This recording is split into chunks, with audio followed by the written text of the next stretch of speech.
Oh, just let me out. That clock keeps ticking like a metronome, and my thoughts keep telling me to get me home, but my balls keep telling me to let me oh, just let me out. In today's video, I will be discussing Parnis watches. In the past, you may have seen their reviews on this channel, but I've never really addressed them as watches in a collection. After wearing Parnis watches for over a year, I think it's time to talk about them. And as a full disclosure, this is not a paid endorsement. The pieces you see in front of you are the 4 I have collected so far.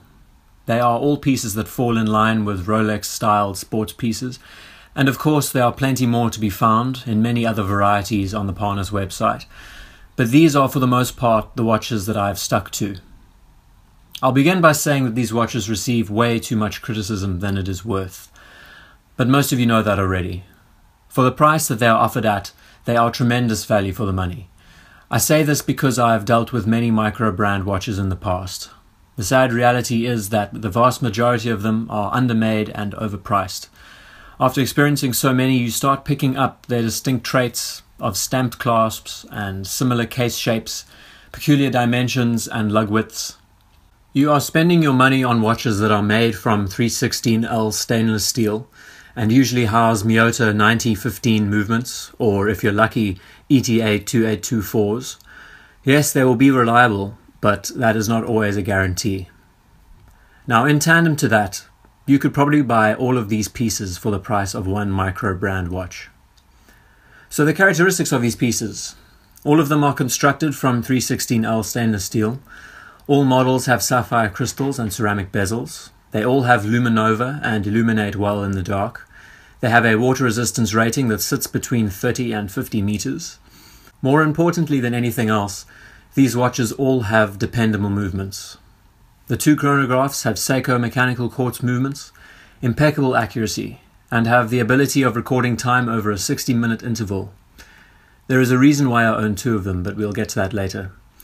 The GMT uses a Seagull automatic movement that sits in the region of +5 to -5 seconds a day. It has a functioning GMT hand that can be set separately. As it is now, it is set to the GMT time, which corresponds with the watch. It also has a quick set date complication, making it very versatile for everyday use, when you have the ability to set the bezel as a countdown timer or for a different time zone.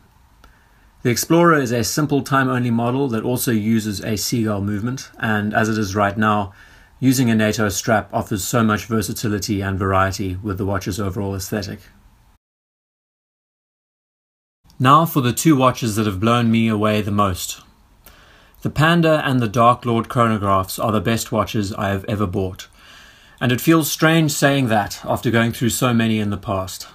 As a reviewer, I should not show favoritism, but I try to be honest with all of you, and all of you who watch my channel. After absent-mindedly gravitating towards wearing these watches more than anything else over the last 2 months, it is proof enough. Every time I wear them, the same thought comes to mind. Now, this is all personal preference. What makes them work so well for me is the bracelet and the scale of the watches themselves. They are extremely low in profile and fit like gloves on my wrist. It feels as if they were almost tailor-made for me, and that's something I've never experienced before from my other watches.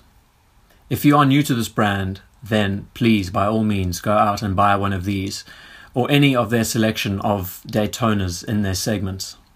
The reason I'm saying this is because I believe that these 2 watches are very good representations of how the brand has developed over the last few years.